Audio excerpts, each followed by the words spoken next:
I didn't learn fear from strangers. I learned it at home. The first man who should have protected me was the first man who broke me. And when I finally escaped him, life sent me another lesson wearing the name of a husband. I was not a difficult child.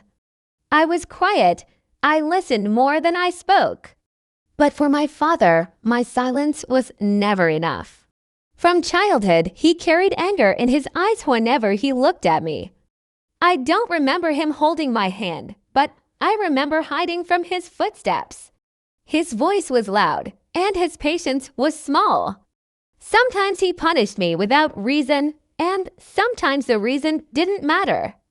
I grew up believing that love had to hurt to be real.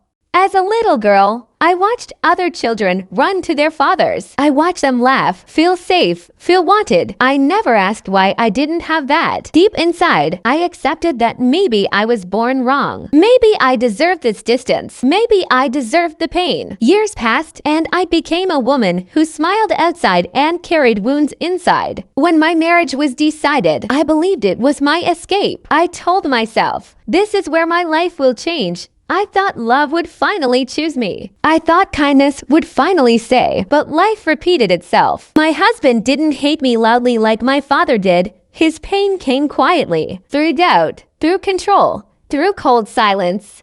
He made me question myself every day. He didn't see my efforts. He didn't value my tears.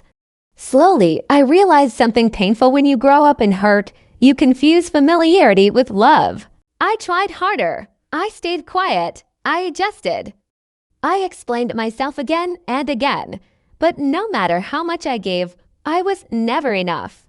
One night, sitting alone in the dark, I asked myself a question that changed everything. How long will I keep proving my worth to people who benefit from my silence? That night, I didn't make a big decision. I made a small one. I chose myself. I stopped explaining. I stopped begging.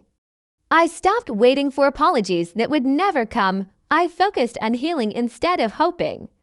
I worked on my mind when no one noticed. I built strength in silence. Every day, I became a little stronger, a little calmer, a little freer. I learned that peace is louder than arguments, and self-respect is stronger than love that hurts. Today, I am not angry. I am awake. My father no longer controls my fear.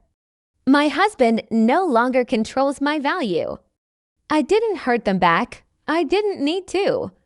I walked away with my dignity, my growth, and my future, and that was enough. Sometimes the strongest response is not words. It's becoming someone they no longer have power over.